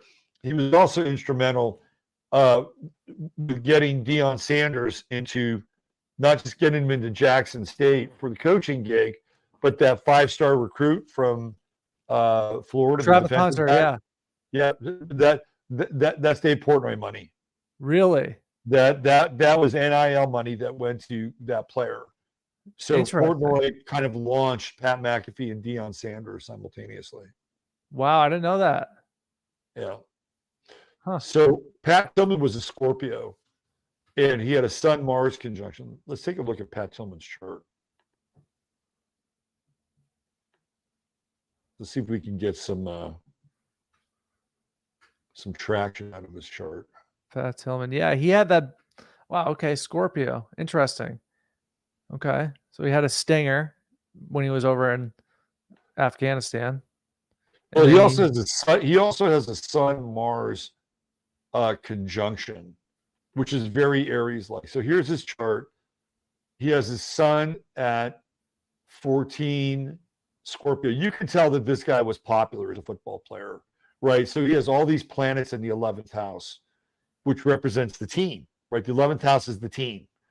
The 5th house is me, right? It's Leo. It's the star. It's the quarterback. So you can tell that Pat Tillman was probably beloved by his teammates because he has the true node in Scorpio in the 11th house. He's got Pluto and Scorpio there, 7 degrees. Let me just see. No, it's Uranus and Scorpio, Pluto and Libra. So he's Gen X. And then Mercury also in Scorpio, Sun in Scorpio, Mars in Scorpio. So here's some astrological language for you, Al. When you have 3 or more planets in one sign, they're called a stellium. Okay. Yep. So he's got a super stellium, Mars, Sun. The Sun Mercury conjunction is intense, right? Like there's no gray area with Pat Tillman. Like he's all in. He's totally all in. That's how Scorpio rolls. And then he has Uranus and Scorpio. And then there's that true node conjunct Uranus. So when he decides that, hey, I'm going to quit playing football and I'm going to go to war, that's the true node in Uranus conjunction. It's like, what? What are you doing? Yeah, I'm going to go play for another team. I'm going to go play for the United States Army Rangers. And you can see that with Scorpio, especially Uranus. It's like the change into these alliances very, very quickly. And he's a Sag rising. So, of course, he's going to be philosophical. And I think Pat might have been a Christian, too. That might be the other thing with Pat. And then he has Venus conjunct his ascendant. But again, it's in Sagittarius. So he's going to have a relationship with foreign countries and places that are, beyond the horizon, right? And again, I think because Sagittarius deals with things like truth and being authentic, right? He could not to Afghanistan and not see that shit, right? It's right here, right? Venus conjunction to his ascendant in Sagittarius. We've got that trine with Saturn. Pat Tillman's somebody who can follow orders up to a point. I would say up to a point. Like if Pat Tillman respected you and Pat Tillman believed in kind of the holistic integrity of the system, he'd be fine. He could follow an order. But if he didn't, that's where there would be problems with his chart. Because here we see the sun at 14 degrees squaring Saturn in his chart, Mercury at 19 degrees squaring Saturn. So now he's got an issue with authority, right? Saturn's authority right here. And it's in the 8th house and it's behind the scenes. He saw some shit. And he was not down with it. Like if he was in a just and fair in a real war, Pat Tillman would have been our generation's Audie Murphy.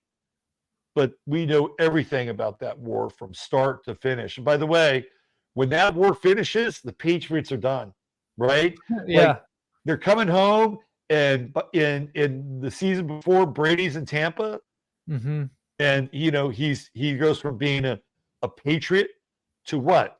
A pirate? I mean, that's what a Buccaneer is. Right. And that symbolizes something completely different, right? Like now Captain America is, a Buccaneer, and they're basically, terrorists on the open sea. Or you could compare it to like the Dutch East India Company, right? So they're sort of pirates in the sun. Yeah. You could throw that in there, right? And what's really interesting is that I was watching all this happen when he was, oh my God, it was this kind of Hamlet-like drama, if he's going to leave the Patriots and Bellichik and, all that's going on. But that was happening right at the time that the true node was in Cancer. And it was just going into that 0 degree position of Cancer. And the Sabian symbol for that true node was, and I think Brady signed at 1 Cancer on the true node as it's heading to 0 degrees. And that Sabian symbol is on a ship at sea, a sailor lowers one flag and raises another. I'm like, that's Tom Brady. Like Tom Brady is this Sabian symbol, right? He's going from being like a patriot, a naval officer to, a privateer, a buccaneer, an agent of Dutch East India, a mercenary. It's exactly what he became. Tom Brady became a mercenary. Yeah. Have you seen him lately? Like images of his face and whatnot? No, how weird does it look now? Ah, man. It's just like unavoidable. Like he did some sort of plastic or cosmetic surgery, it looks like to me.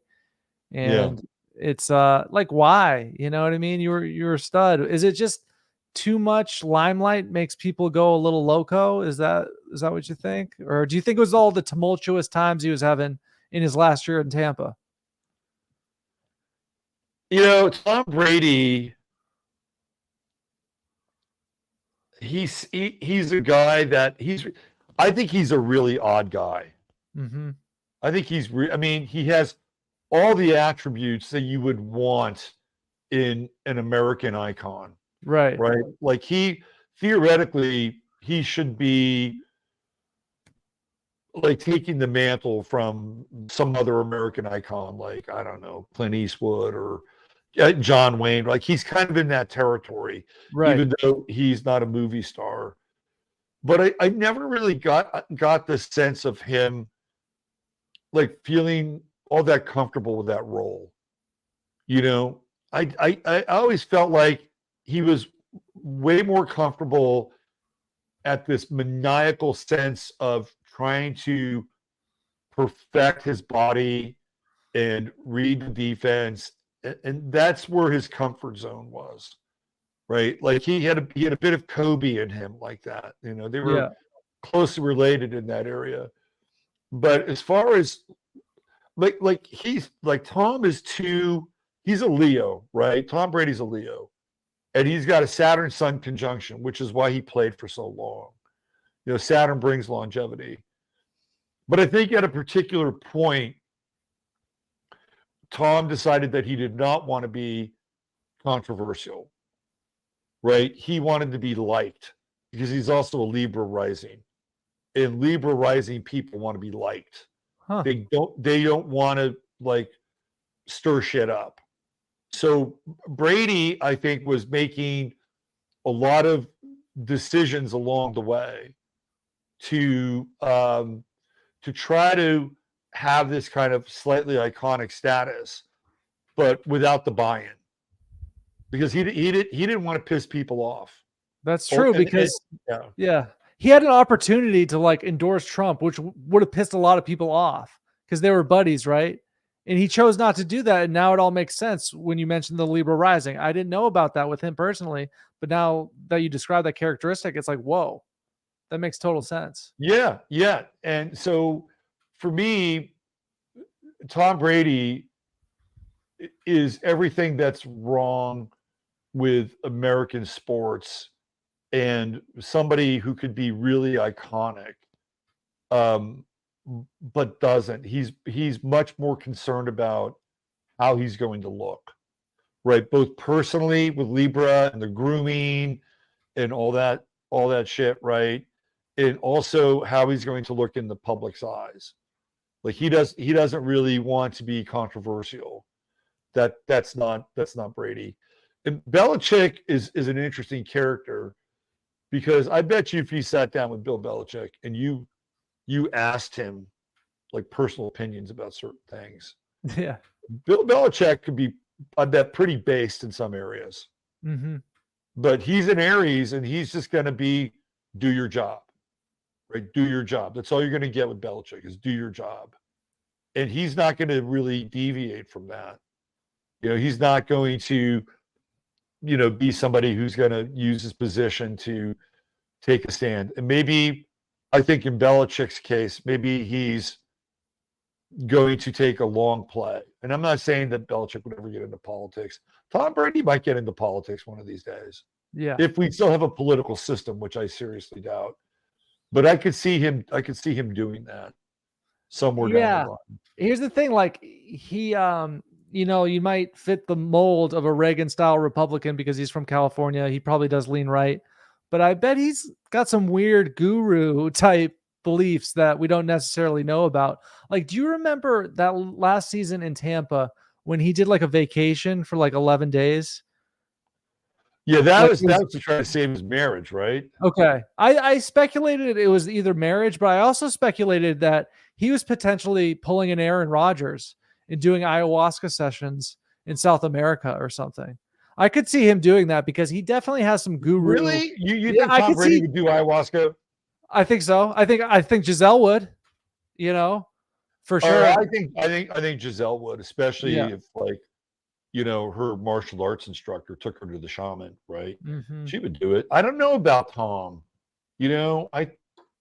I'm Do you not see a little sure. guru in him? Like I know Aaron Rodgers is going to be a guru after football. I know he's going to be your shaman. He's going to be podcasting. He's going to be talking about astrology and all sorts of other things as well. That's what I foresee with Aaron. Aaron Rodgers. Yeah. Aaron Rodgers is quirky, man. Like Mhm. Aaron Rodgers is going to be authentic, whatever that is. I mean, I could also see Aaron Rodgers once he's done with football, he could just go away. But once he's done, I could see him like fucking living in the Amazon jungle or something. Like that would not be, I think, out of his profile. Alex Rodriguez, Okay. who's Tom Brady's partner in TB12. That guy's kind of like a guru, Mm-hmm. right? Because when you get into the TB12 method, it's a whole system, a whole person's system, from the plant-based diet and all this other shit to mindset, training, resistance bands. What they did is they created like a lifestyle with TB12. And that guy, Alex Rodriguez, that's the guy who is Tom Brady's guru, Mm-hmm.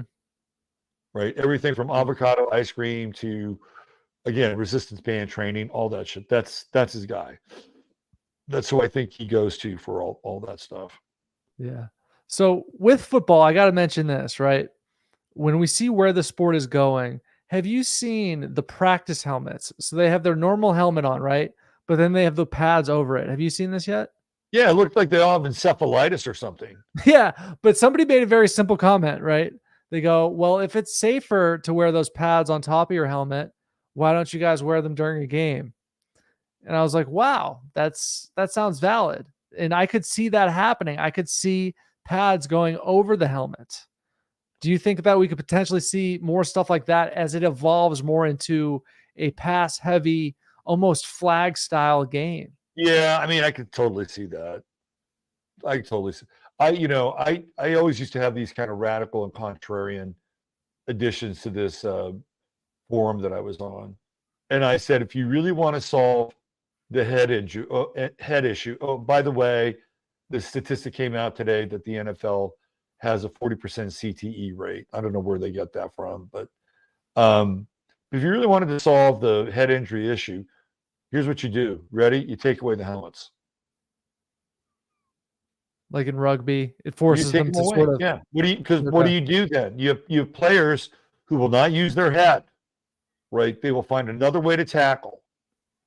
So if you want to solve the head injury issue, just ditch the helmet, man. Like that's easy. It's easy.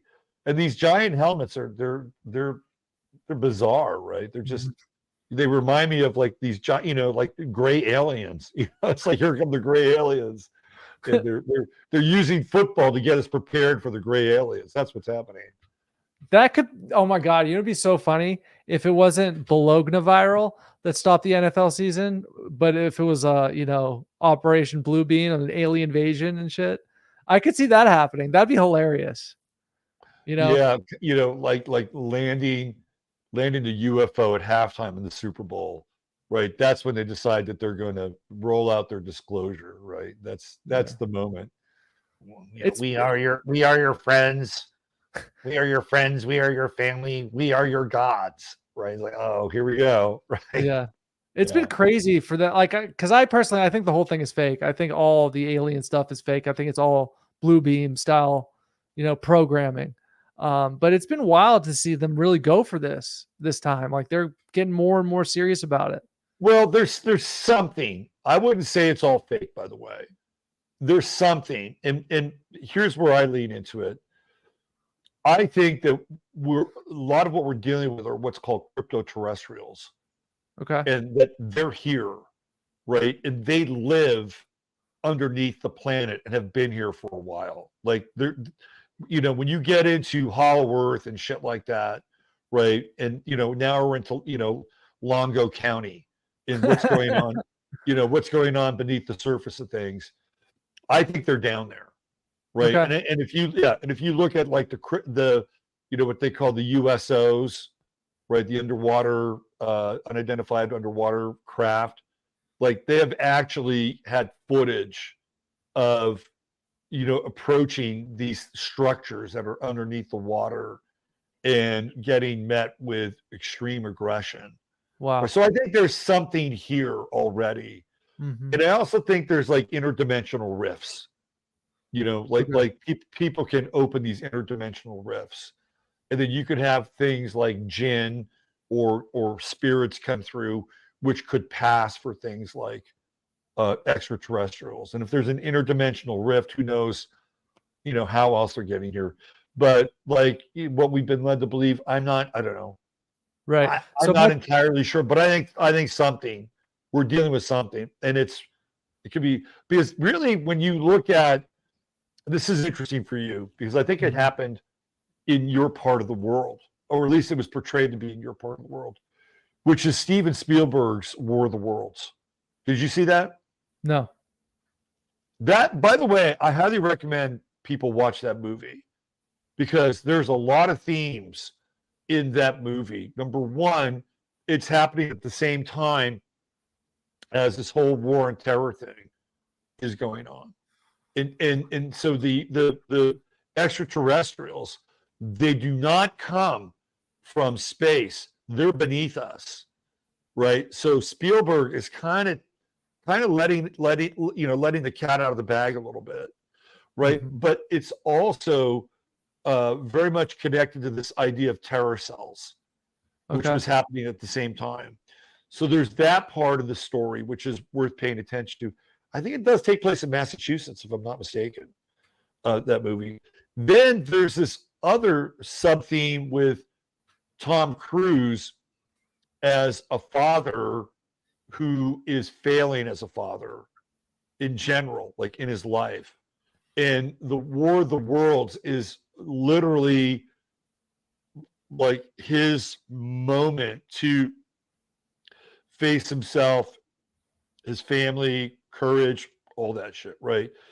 So there's this really interesting, like, weak father theme that gets sort of excavated in that movie. And then the other interesting and weird part of it is the Tim Robbins character, who basically plays somebody who would fit right now into our current times, right? He's like a conspiracy theorist. He's a hoarder, right? And he has a confrontation with Tom Cruise in the movie. And Steven Spielberg makes the Tim Robbins character look like a fucking nut, right? So there's predictive programming in here as well. I really recommend people go back and watch that War of the Worlds, because there's a lot going on. But I think Spielberg is telling us something about the crypto-terrestrials. Okay. So I sort of agree with what you're saying in terms of crypto-terrestrials, in the sense that, extraterrestrials, terra meaning land, beings from other lands. I personally do believe that there are land masses that 99.9% of us aren't privy to. So I think I buy into the idea of things coming from other lands. I buy into, military aircraft that the public isn't aware of, and that we see it sometimes when we're not supposed to, stuff like that. But I would say this: when I look up at the night sky, I routinely see shit. I routinely see these celestial bodies move and flicker and all. And sometimes I see stuff like, that's clearly not an aircraft. Okay. That thing is moving in a way that no modern aircraft can even come close.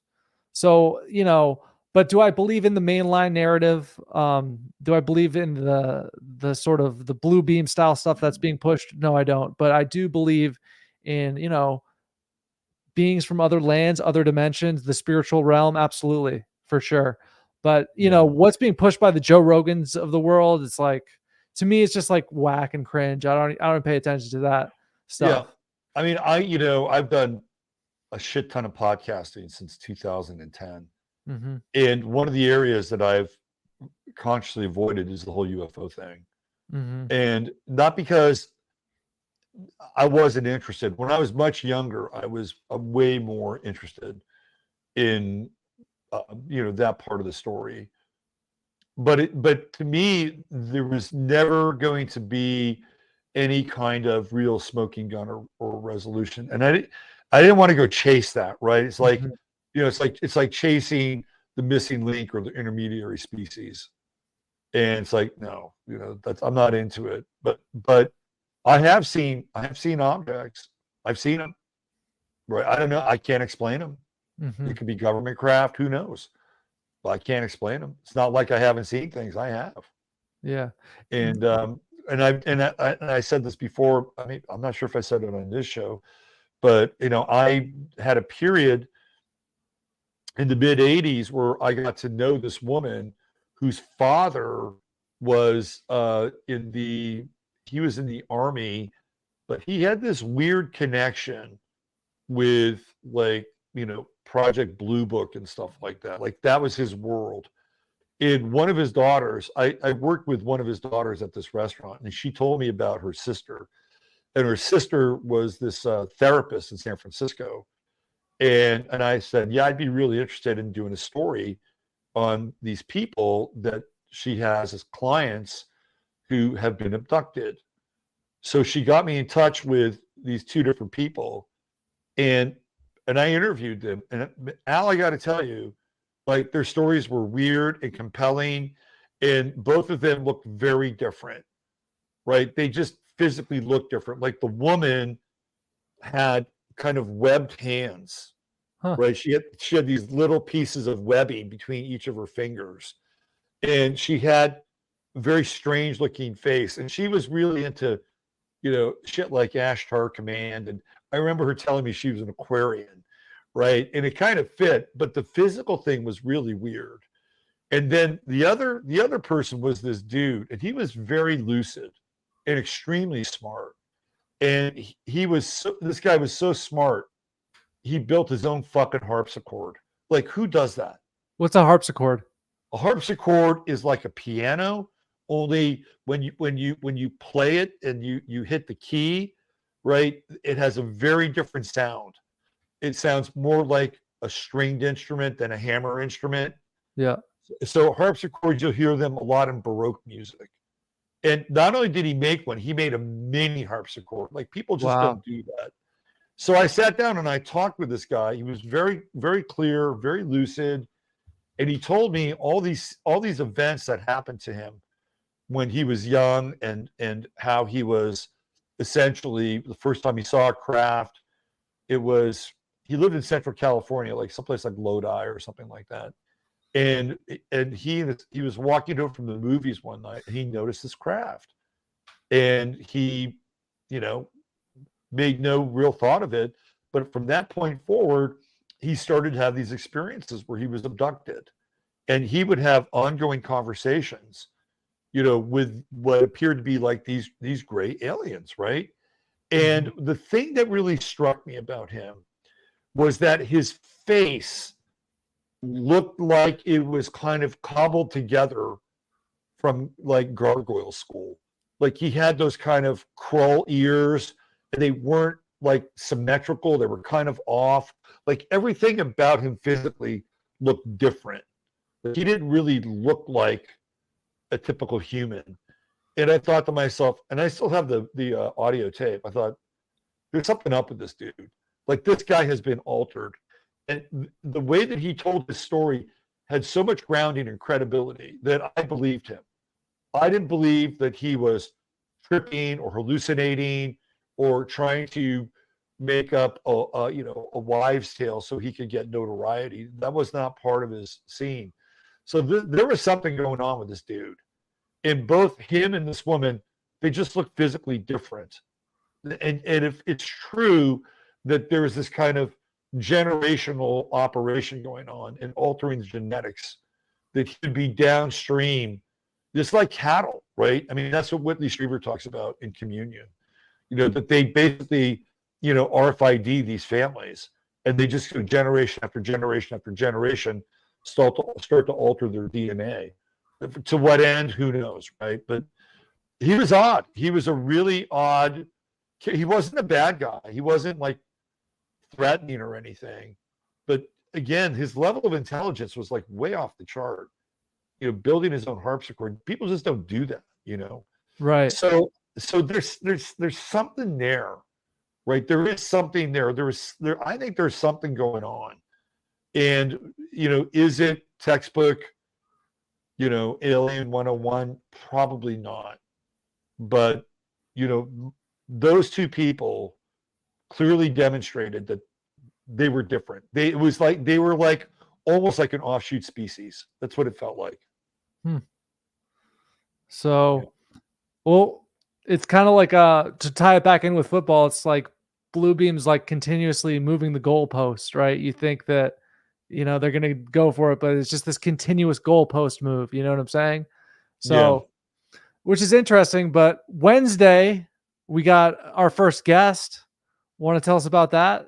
Yeah, this guy sounds pretty Thanks awesome. for bringing that up, Al. So next week we're going to do a pre-record, and next week we're going to have Mark Matheny from Rabbit Hole Astrology.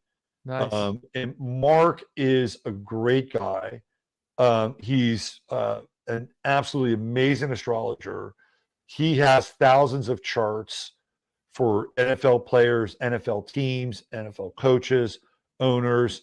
So we're going to do our 2023 football special next Monday, and we're gonna blow out the charts, and we're gonna make some predictions based on astrology. So you want to be a part of that, and check that out. And while we'll probably touch on the subject of gambling and betting, we might actually look at the astrology around certain players or teams, maybe some prop bets if you're interested. I'm not a full-blown advocate of gambling, but if you say you wanted to put, I don't know, $10 on whatever a 40-1 team is, right? That's like, and who knows, maybe the astrology of that team works out. Hey, you wind up getting, $400, right, for your $10 bet. It's harmless to some extent. So we'll do a little of that next week, and I think it'll be fun. And Mark is great. He's a Pisces, so we're gonna have the two Virgos and the Pisces. Wow. We'll have our split trinity. Wow.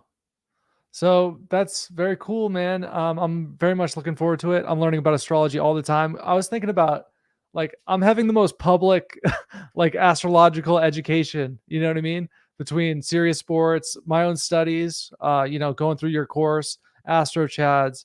It's a lot of fun, man. The astrological layer of truth to me is something that can't be ignored. And it's something that I love to learn about, especially with something like the Aeons of Football, or one of my favorites that you talk about is the, Golden State Warriors working together as Pisces, incredible.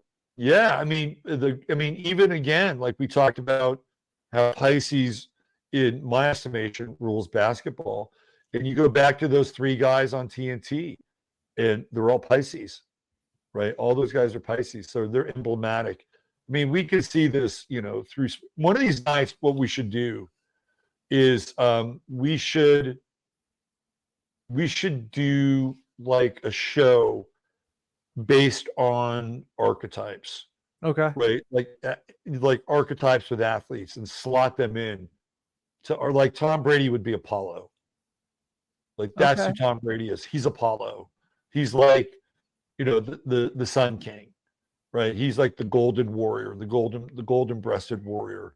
Yeah. So he would fall into the Apollo category. And then you have like somebody like as emblematic as Mercury Morris, who is a running back, and he's, the embodiment of Mercury. So we should do a show like that one of these nights. Yeah. It'd be fun to do that. Yeah, I was really enjoying the show you did last night when you talked about Jesse Owens, Kobe, and a lot of the Ted Williams, a lot of these Virgo athletes. That was excellent. So, You know, I'm glad you brought that up because there is an astrological correlation, and I saw that in that moment when you had somebody like Ted Williams, last guy to hit 400, right? You had Roger Maris, the guy who broke Babe Ruth's home run record, and you had Cal Ripken, who broke Lou Gehrig's consecutive game streak. Those are all really Virgoan things, right? They're going to do something that nobody else has done. They're going to try to reach some level of perfection. Even though I don't think Roger Maris went in and said, "I'm going to hit 61 home runs this season," he that's the Virgoan standard. So I thought that's really interesting. These guys, and even Orel Hershiser, right? More consecutive scoreless innings than any other pitcher. Those were all Virgo players and setting the bar really high. That's what they did. yeah. And that's what we're doing here at Sirius Sports, the only show of its kind. We will see you guys next week with our guest Mark. It's going to be excellent. People are getting serious. The chat's getting serious, and we're getting serious, and we're just getting started. So here we go. Let's go out with our serious theme. Al, always great hanging out with you. I'll see you on Thursday night for the pre-record. Have a great week, my friend. All right, talk to you soon. See ya. You can't be serious, man. You cannot be serious!